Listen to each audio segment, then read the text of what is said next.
Messi will be a PSG player next season. Real Madrid contact Pochettino. Fans return to the UK. A transfer roundup and today's Friday feels all coming up in the next few minutes. As I am your host, Matt Frolic. You are the OneFootballers, and this is the Daily News.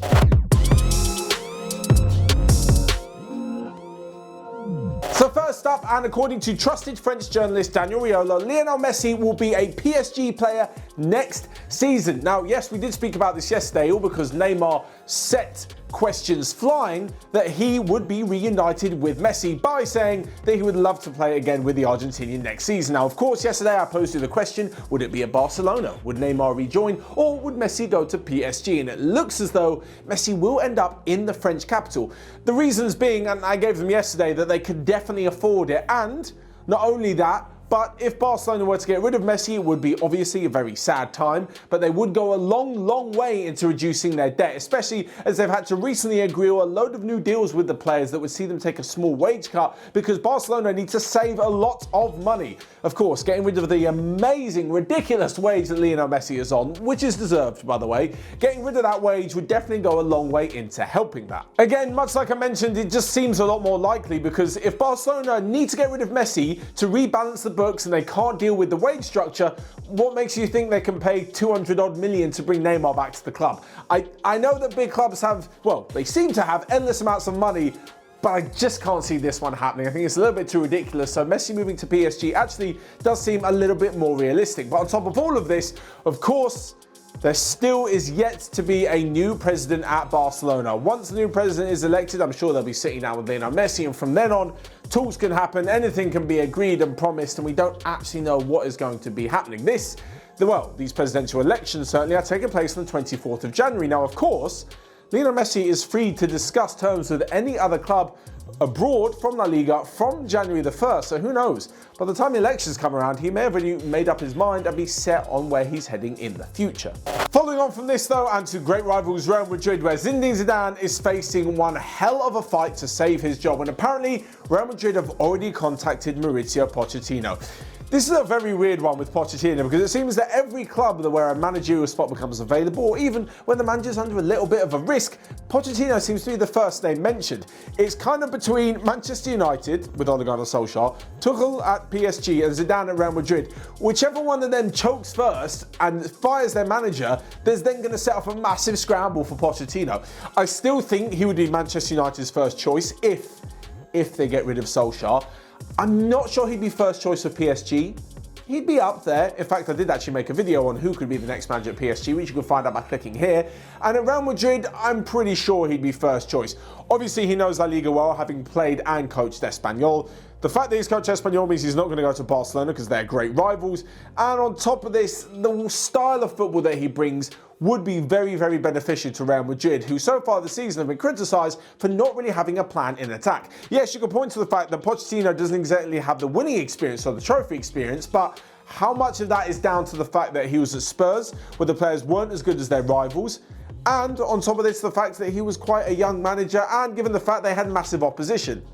If Pochettino goes to Real Madrid, he gets top players, where they're a top club in the league, with a crazy budget to spend if they really wanted to. So you can kind of see how these last few missing pieces would be filled in at Real Madrid, and Pochettino, after one trophy, I'm sure would go on to be a massive success. Following on from this, and some good news for football fans in the UK, that fans are allowed to return, and they did so last night. In fact, in the last few days, we have seen a couple of fans making their way into stadiums. In different tiers, there are different restrictions. Some stadiums can have none, some 2,000, some 4,000. And last night at the Emirates in the Europa League, 2,000 fans cheered on Mikel Arteta's side, and honestly, the Spanish manager said it was a much welcome visit from their home fans. They made enough noise to cheer Arsenal on to a 4-1 victory, although it was against Rapid Vienna in the Europa League. He said that it's a timely boost ahead of the North London derby and a great performance from his side, who have lost 3 times at home this season in the Premier League. They're currently languishing in 14th and obviously make the trip to North London rival Spurs,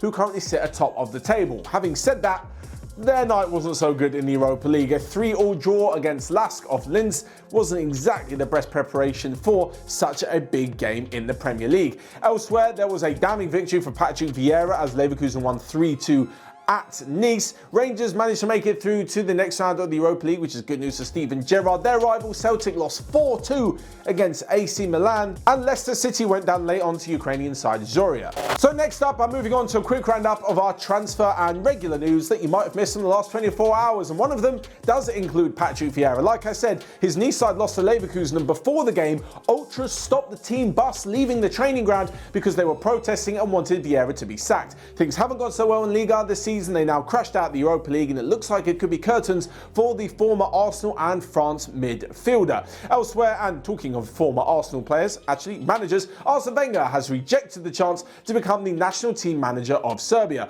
Both Liverpool and Arsenal are interested in signing Brighton's Yves Bissouma. This is a rather Arsenal-heavy roundup. And lastly but not least, the Premier League have finally agreed with the Football League a bailout of £250 million.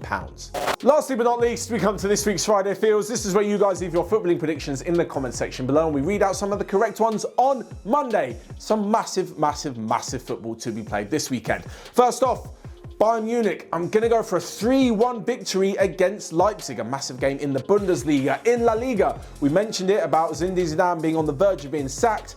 I think he's going to get a 2-2 draw against Sevilla. And lastly but not least, the North London derby. Now, loads of you are going to say, Matt, are you biased? Are you biased against Spurs? There's two options here. If I was really biased, I would say 5-0 Tottenham, 4-0 Tottenham, whatever. If I'm not being biased, look at the form Tottenham are in. Look at the form Arsenal are in. Spurs are first. Arsenal are 14th, definitely having a few problems. Kane and Son are on absolute fire. If I'm going non-biased and looking honestly, weighing up both teams, 3-1 Spurs is what I'm going for. And those of you are still going to call me biased, but I do not care. That's genuinely me being unbiased. Yeah, the biased Matt would have gone 5-0. Anyway, enough of that. You guys let me know your thoughts in the comment section below. The rest of your thoughts on the daily news, and by clicking here, you can check out everything else we've got going on OneFootball. Until next time, I will see you guys later.